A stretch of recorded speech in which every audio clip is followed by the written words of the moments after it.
So, however, conventional commercial real estate brokerage almost never includes any kind of upgrade as part of the process. So if you go to an auto dealership and you want to buy a certified used vehicle, and the auto dealership just got in a loaner, right? A leased vehicle. They're gonna send that car over to their mechanic shop to have it tuned up, washed, made, look nice and pretty, and to be running as well as possible. Then they're going to put it back on the market, right? Mm-hmm. That doesn't happen in commercial real estate. We don't tune up our buildings before we sell them. And because of that, there's a huge lost opportunity, especially for sellers of properties. So rather, in our value add brokerage approach, we will include a smart building upgrade. We will lower the operating expenses, increase their net operating income, then put the building on the market at a higher valuation. And the beauty is that, yes, this could take a little bit longer, but every month while we're doing the energy efficiency upgrades, the operating expenses are going down. So the owner is saving money as we work on their program. That effectively would more than pay for any delays of a month or 2 or 3 that we would need to further upgrade the building. So as a building owner myself, as a developer, frankly, I can't think of a smarter overall proposition for a building owner. Now I'll get into, the nuts and bolts of our program in a moment, but I want to illustrate this case study. So right now, we're doing a series of webinars on Local Law 97 compliance as a service. They run the last Thursday of every month from 11 a.m. to noon. So in one of our webinars, there was a property owner. He heard the webinar. He liked what he heard. We reached out to him, and he was interested in having some of these upgrades and Local Law 97 compliance work done, especially with, and I'll talk about this in a moment, but with the fact that we can bring 100% financing to get these projects done. So a couple of weeks ago, I went out to do a site visit. He's in his portfolio. He's got 5 buildings, 4 in Brooklyn, 1 in Queens. So I went to do tours of all these buildings. The first one I went to, it turned out, was where his property management office is. And the owner was there. I hadn't had the opportunity to sit down with him. So we sat down, had a great meeting. We're talking. I'm explaining the program to him. And I said, his name is Mike. I said, Mike, as a matter of fact, you should know that this program works best when we sell the building for an owner. Up until that point in time, I had no idea whether he wanted to sell or not. His eyes kind of picked up. He said, as a matter of fact, I want to sell all 5 buildings. So what we're doing is now we're working, starting out with just doing the building upgrade for him for Local Law 97 compliance. Now we are utilizing our value add brokerage program. So we are first now working to upgrade his buildings. And after we do that work, we're going to put his buildings on the market. We're going to sell them for him. So as an agent, the value proposition is that this gives you many additional tools to get contact with building owners, to make contact and start relationships with building owners, which in my view, my experience with commercial real estate, that is the golden ticket. It's nice to, I'm also working with a very large Canadian developer. They've got $1 billion to spend in real estate in the States. But you know what? It's a lot harder going from that direction. And they want off-market properties. So we're now going through this whole process of trying to find owners who want to sell their buildings without them putting it on the market. It's doable. But if we were representing the owners, it'd be a lot easier to find the buyers. So that's the golden ticket. That's what a commercial real estate broker really should always be trying to do, is to increase their relationships directly with building owners. This program is a great opportunity to make that introduction. So what is this program, this smart building upgrade program that I'm referring to?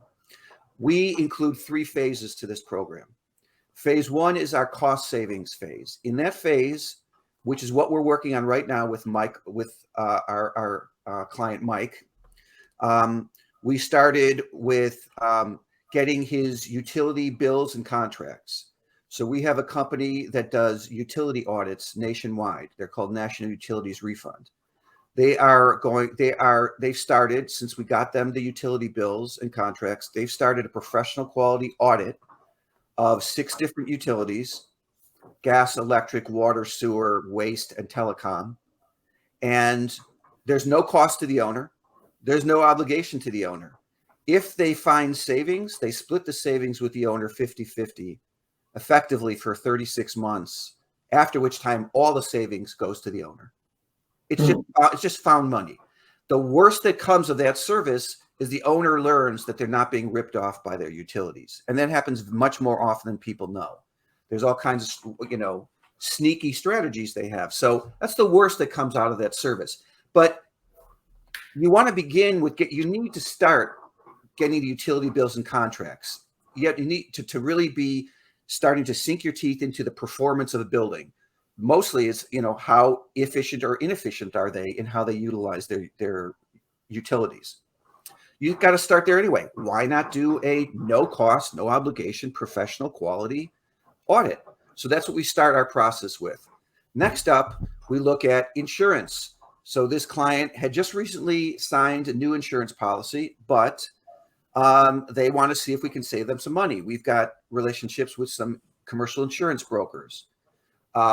So we've got these 2 different companies now looking to quote their insurance policies to see if we can save them money in that way. There are green building insurance policies that will be coming online to be rewarding building owners with lower rates if they do these building upgrades. That'll be coming sometime soon. But right now we're just looking to save money for the client. Phase 1.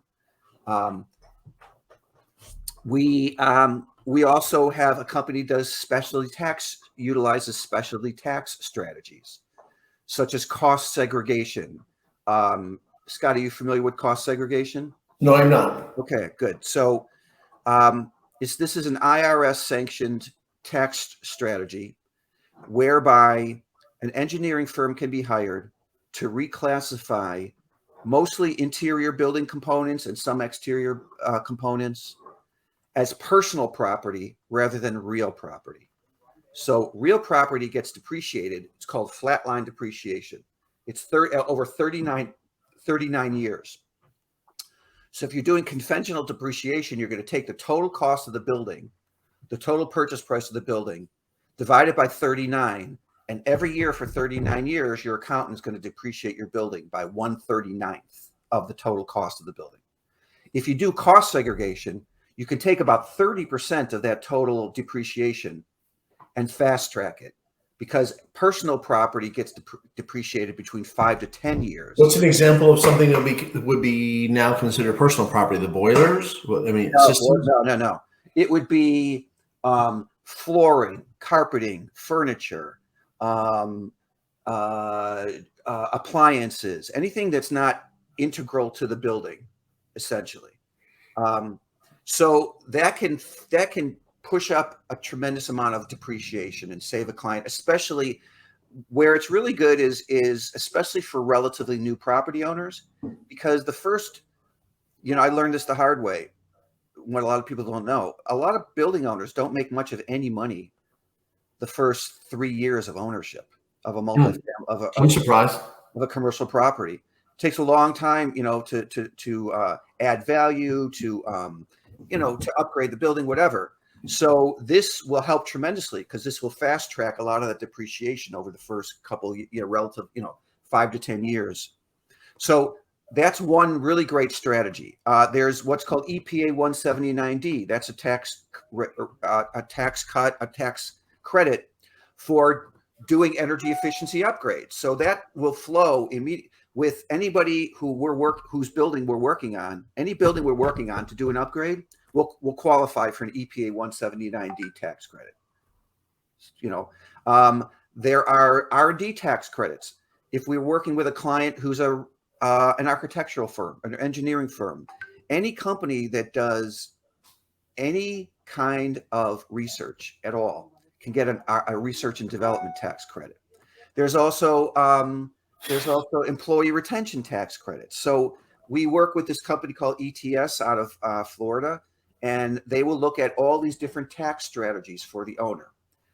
They'll provide a no-cost benefit for what that'll look like, for what the benefits will be. So we're hitting it initially, the three of the biggest line item expenses for a building owner. We're doing it in phase one, and we're doing it without an obligation on the part of the owner to sign up with us yet, to make a commitment yet. We get paid finder's fees from our vendors. The owner gets cost savings, and we develop trust and confidence in who we are. So after phase one, we move into phase two. Phase two is when we actually start working on the building. That's when we actually do energy efficiency upgrades.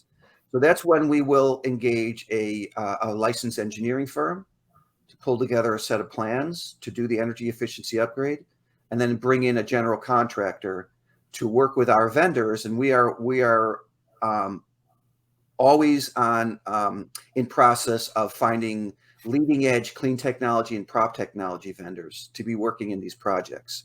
So phase two is the energy efficiency upgrade phase.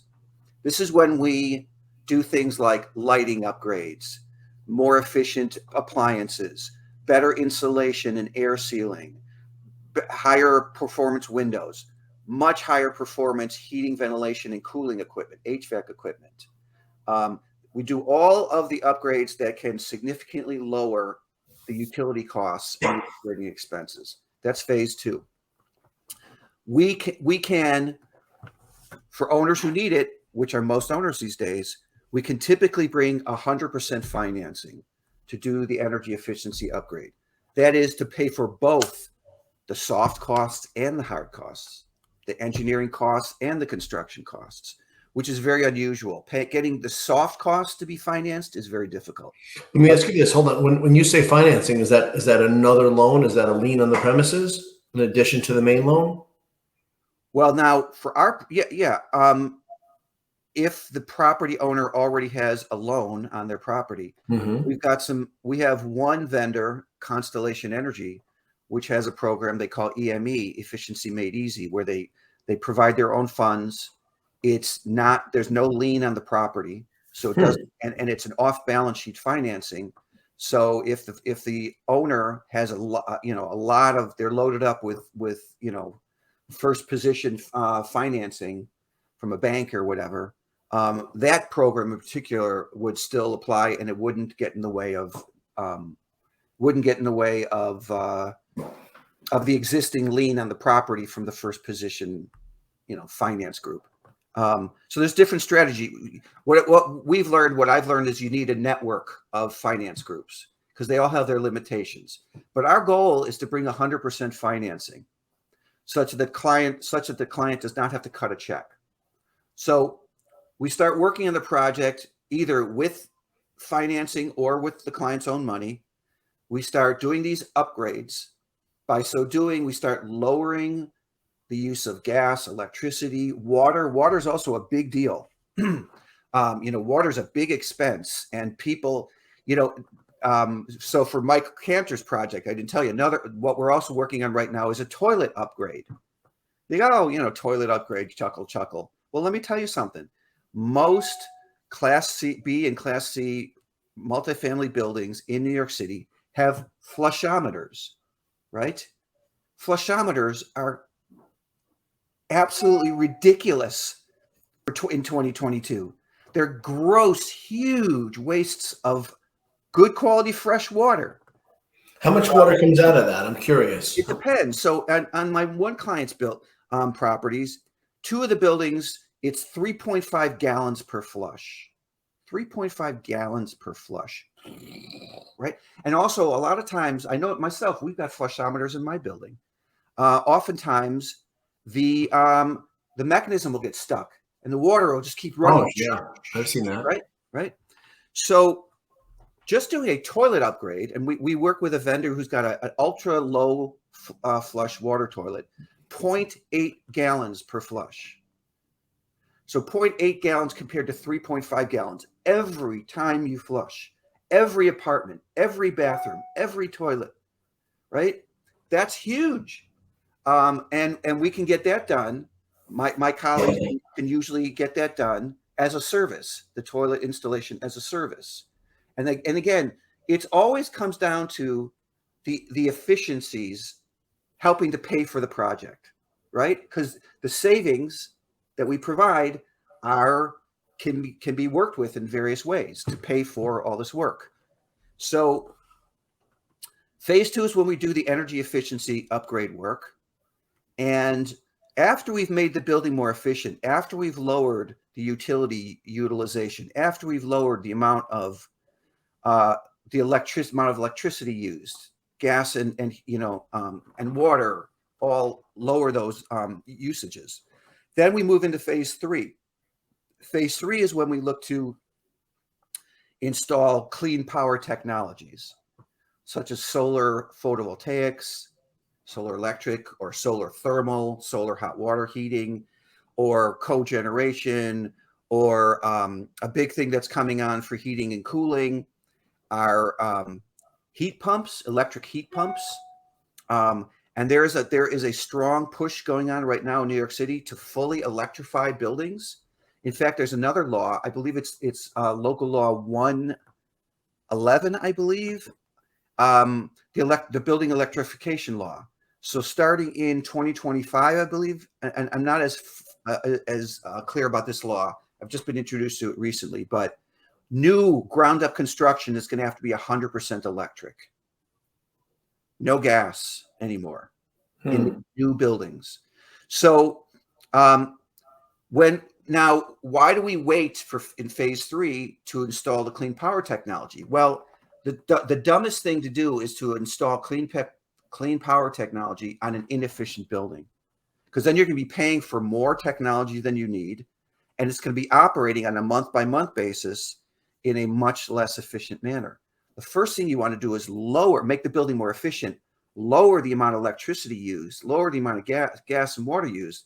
Then when you apply clean power technologies like solar, you don't need as much technology, so you save on the first cost, and then it's going to run that much more efficient on a monthly basis because there's less draw for the power. So in phase 3 is when we'll apply clean power technology.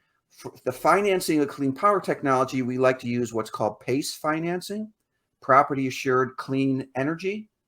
And that is something that gets affixed to the title of the property, gets attached to the building. It's usually on the order of 20 years. It's usually on the order of about 5% interest. That's really good for long-term, for projects like clean power technologies, where the amortization is more than 5 years, because it can take 6 or 7 years to fully pay off this clean power technology. And by the way, to that end, another amazing thing about this program is when we install these solar or small scale wind or whatever technologies are appropriate, because they produce power, that power has value to it. And that the value of that power is going to pay down the cost of the equipment, right? Mm-hmm. And once that equipment is paid off, which usually takes between 5 to 7 years, then all the power that gets generated after that time is money in the pocket of the owner. So it essentially establishes a completely additional revenue stream for the building owner. So my favorite example of this is solar curtain walls. You know what curtain walls are, right? Curtain walls are glass facades that have no structural value.